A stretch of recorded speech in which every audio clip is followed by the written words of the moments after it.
In Fred Hanson's 33 years behind the scenes of political campaigns, he's helped create dozens of red, white, and blue campaign mailers like the one he now holds. The only thing different about this postcard is, for the first time ever, Fred's face is on it. At 57, Hanson is making his public election debut, running to keep the San Mateo City Council seat council members unanimously appointed him to last January. His inaugural campaign has been marked with unexpected triumph. Several local officials, including 2 of his 4 opponents, donated to his war chest. The campaign has also been marked with personal tragedy. Hanson's stepmother and uncle died this summer, and both his parents have been hospitalized in the last 2 weeks. Yet the first-time candidate campaigns on, estimating that he's personally knocked on 4,000 San Mateo doors. He's guided by the mantra that he said his grandfather taught him. Don't complain about it, go fix it. This family motto isn't the only thing that has lasted in Hanson's life. In fact, longevity seems to be the name of his game. He's lived his whole life in San Mateo, prompting former Mayor Sue Lempert to deem him a rarity, a local official who was born and raised in the city he now helps govern. Hanson is the Assistant Director of Finance for Stanford University's IT department. He is responsible for a $93 million budget, which he manages from the very modest Spruce Hall on Stanford's campus. He has worked at the university for 27 years. This year, he and his wife Pam celebrate their 30th wedding anniversary. They met at a college friend's New Year's Eve party. She moved from her Southern California home to be with him in San Mateo. He convinced her to take her first international trip on their honeymoon to Peru. She convinced him to take it easy on her by riding the train through Machu Picchu instead of climbing it.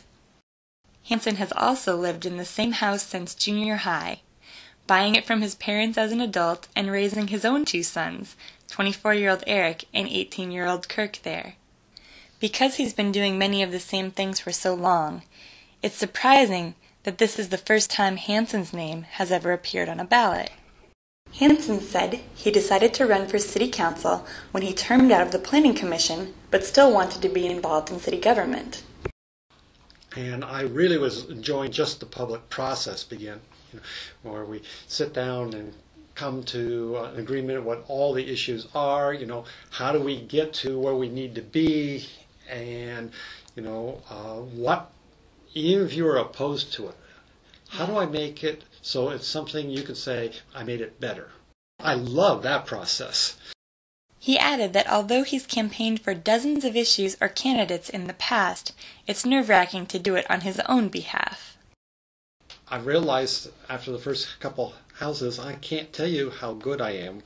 What I really ask them is, what do you think we're doing right and what do you think we're doing wrong? One city issue that often comes up in conversation is San Mateo's projected $4 million budget deficit. As the only candidate or city council member with professional experience in finance, this question often falls to Hanson. When responding, he tries to be realistic. Even if voters approve ballot measures L and M, which would raise sales tax and hotel taxes to curb this deficit, Hanson says San Mateo may not be out of the woods.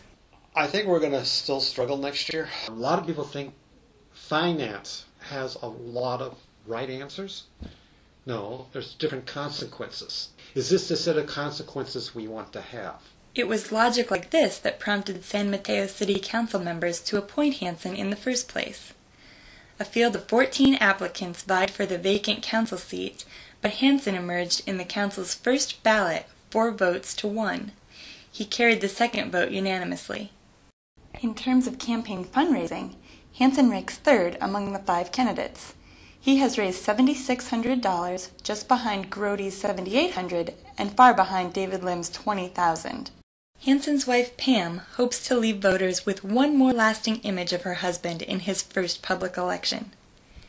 He earned the rank of Eagle Scout in high school and now serves as an assistant scoutmaster, leading monthly camping trips and giving lessons in geography and wilderness survival. Pam knows it's a cliché often used to describe a person's character, But, as she points out, he's got incredible integrity. You know, it's sort of the Eagle Scout image. And Fred really lives Eagle Scout. This has been Catherine Rothbell reporting for the Silicon Valley Pulse.